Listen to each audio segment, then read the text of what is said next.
Ano pa nga ba ang masasabi natin kung hindi talagang intro boys itong Magnolia Chicken Templados at kinakailangan ng palitan itong si Victorero at ilagay na dyan itong si Johnny Abarrientos o kaya iba pang coach. Baka gusto na Magnolia subukan itong si Aldin Ayo o kaya itong si Chris Gavina. O baka naman gusto nila si Topex o kaya si Jamie Alapag. Sa ngayon, ang sabi nga ng mga fans ng Magnolia, kahit sino na, kahit si George Gallant ang ilagay mo dyan, pwede na siguro. Kaysa naman yung ganito na si Chito Victorero na hindi mo maasahan. Kaya ngayon, mukhang dito natin makikita talaga kung anong mangyayari sa Magnolia, kung talaga bang paninindigan na at gagawa na ng hakbang itong management para palitan si Victorero. Marami nagsasabi na hindi matatanggal to si Victorero dahil ang nag-appoint dyan ay itong si Alfrancis Chua. Pero sa tinatakbo ngayon ng Magnolia, sa tingin ko mapipilitan ng management na palitan nito si Victorero. Dahil kung hindi nila gagawin yan at paka-Grand Slam ang TNT, ang laking dagok nito kay Alfrancis Chua. Dahil isipin mo na lang kung maka-Grand Slam itong TNT at siya ang sabihin nating head talaga ng SMC. Siyempre hindi yan magugustuhan ni Ramon Ang. Kaya nga mukhang kinakailangan talaga magkaroon ng pagbabago dito sa Magnolia Chicken Templados at ang ibig niyan sabihin ay palitan na ito si Victorero. Marami nga tayong nabanggit ng mga pangalan dyan. So, pwede kahit sino dyan. Pero kung ang gusto ng Magnolia ay nandun mismo sa kampo na ng SMC, mas maganda si Johnny Abarrientos o kaya si Jason Webb. Pwede na rin to si Alvin Patrimonio. Sa ngayon, ang Magnolia Chicken Templados marami kinakailangan baguhin dito sa kanilang roster. May mga nagsasabi dagdagan pa raw ng players. Pero sa totoo lang, kahit sinong player ang ilagay mo dyan, kung si Victorero pa rin ng coach, magiging baliwala.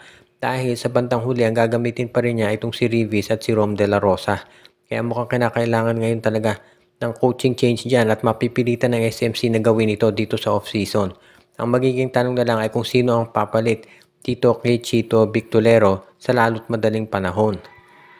At napag-uusapan yung mga pagpapalit, huwag na tayong magulat kung itong NLEX Road Warriors ay palitan din itong si Coach Jong Wichiko. Dahil si Jong Wichiko, isa pa yan dito sa mga tinatawag na under pressure ngayon dahil ang NLEX ay meron ding twice to beat advantage kontra dito sa Rain or Shine Elasto Painters at natalo sila. At ngayon, ang pwede nating masabi, itong si MVP, si Manny Pangilinan, naghahanap na yan ng bagong coach para dito sa NLEX.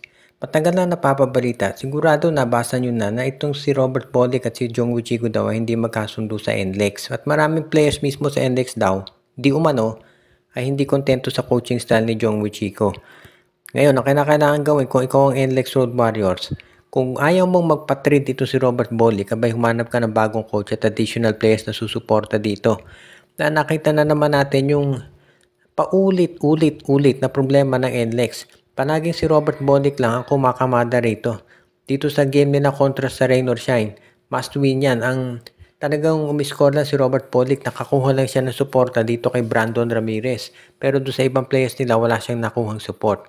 Kaya kinakailangan, marami nagsasabi na itong TNT, kapag yan naka-Grand Slam ngayong season na to, magfo-focus na ang MVP group dito sa dalawa nilang teams na nahihirapan ngayon.